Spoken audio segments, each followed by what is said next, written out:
Wind's howling. So amongst all the other things that happened this week, Epic Games held their State of Unreal presentation to give us a look at a bit more about what is happening with that engine and that studio and see what they're working on. Now, before we go any further, I did make a community post about this, but I am going to mention that I probably look very tired and I probably sound very tired as well. That's because I am. So on Friday, I spent the day at Alton Towers with one of my best friends, and I went on so many roller coasters, screamed so much, pretty much woke up this morning with no voice. It's come back now, but it's really like hoarse. So I'm sorry if I sound a little bit worse for wear. I'm not too bad. I'm still getting over that cold, but yeah, we move. But yeah, I wanted to talk about this. I'm working on a Summer Games Fest video as well, which will be coming out on Wednesday. But before that, I wanted to share some thoughts about one of the big announcements that Epic made for us. And that, in case you couldn't tell, was The Witcher 4. Now, we already knew this was coming. We already knew we were going to be playing as Ciri. But what was really cool was this was the first time we were going to get a proper look at how that game is going to function in the Unreal Engine. Unreal and Epic weren't the only ones on stage. They actually brought out 2 members of the Projekt Red team to be on stage to talk through what they've been working on. Now, I've got to stress as well that this is not gameplay in the sense of this is not what you and I are going to be playing entirely anyway. It's what they were calling a technical demo or technical showcase. Bits that have been put together and engineered so that they can show off what is actually happening like behind the scenes in the game to allow us as the players and users to understand a little bit about what is going on instead of just the hack and slash gameplay that you and I both love. So the scene opens up with a cutscene which has got 2 merchants, it looks like, who are then attacked whilst inside a carriage by a manticore. And from then on, Ciri comes onto the screen, does a little bit of witchering and, you know, figuring out what is going on with it, realizes it's more afoot than just a normal salt sail by the looks of it, and then heads into the actual game. And this is where the technical showcase starts to look a little bit like a game where you're controlling a third-person camera, playing as a character. And there is one of the team on stage actually controlling Ciri at this time. One of the really interesting things that happened at this point was the announcement that everything that we saw was being captured on a base PS5 with 60 frames a second and ray tracing turned on. That is incredible.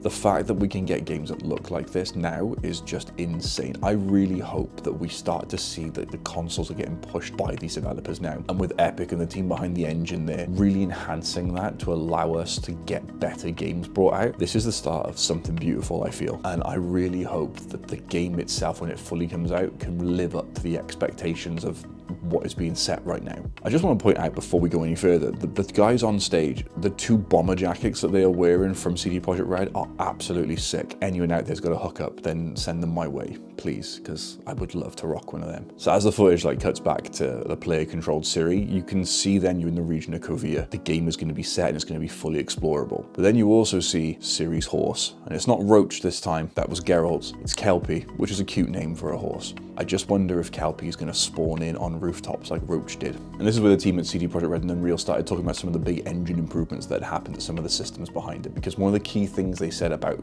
riding Kelpie was that when Ciri and Kelpie are together, it needs to feel like one character. They then talked about 2 systems which are going to help elevate that experience. And one of them was multi-character motion matching, which was essentially when you're getting on and off of Kelpie, it's going to feel more natural as opposed to running really fast and then stopping to get on. It's all going to blend in together. And another thing then was the root motion movements and the Unreal Chaos Flesh Solver. Yeah, whoever thinks of these names, that sounds cool as hell. It was all about the skeletal muscle system of the horse itself and how the way that it's going to move is going to look a lot more realistic and a lot more horse-like, I guess. And you could see that when the horse was trotting around and stuff. It looked more normal. It didn't look like it was a video game horse, which is really weird to say, but I hope you understand what I mean with that. But as Ciri and Kelpie ride off, the camera then pans to the incredible surrounding world, and Kovia is going to be a really dense forest place by it looks of it, especially the area that we were in this part of the demo that they were showing. But they introduced a thing called nanite foliage and then a ton of other graphical system updates that go way beyond my comprehension of actually what's going on. But all I know is it looks incredible. The world looks so good, and the fact that it's all being shown on a base PS5 as well just gives me so much hope for how good this game is going to be. They then pan back to Ciri, who's just entered the port town of Valdrest, and it's full of NPCs. none of which look like they like witches. There's also a big old bear there as well, which looks hilarious. One of the cool things was, as they're walking down the street, Ciri bumps into a person carrying a box of apples, and the apples fall over, and then kids run up to grab the apples and steal them, and money being tossed to a beggar, and then someone gets thrown out of the pub, and the person from CD Projekt Red on stage says that's what happens when you cheat at Gwent. And then Ciri goes to meet the person who gave her the contract, and obviously they are a shady individual. It wouldn't be a Witcher game if people weren't shady. But what was really impressive with all of what was being shown about Valdres was how quick and smooth everything loaded in and just appeared.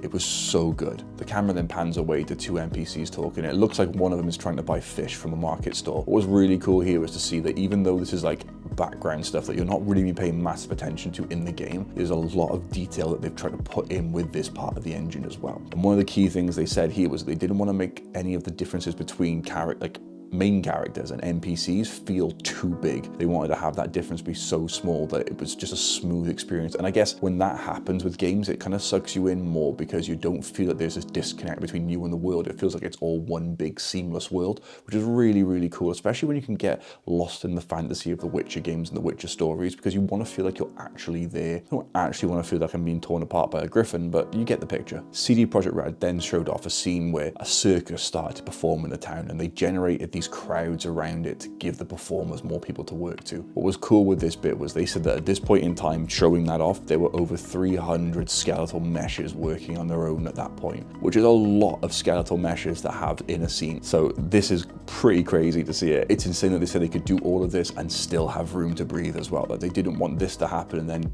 ruin the experience for the rest of like that section of the game, for example. They wanted developers to be able to use it to this extent and then have so much more that they could do with it, which is really cool. They said they're making this game to be the most ambitious Witcher game ever, which is a big thing considering how good Witcher 3 was and how good the expansions were for it. Like personally, I would find that game flawless. The only issue I had was that it ended. I loved that game. I would happily have a game like that again, and I really hope that they can do that with Witcher 4. And I have to stress, this was not a gameplay demo. This is not what you and I are going to be playing. This was them showing off a technical showcase for what the Unreal Engine is going to be like for it.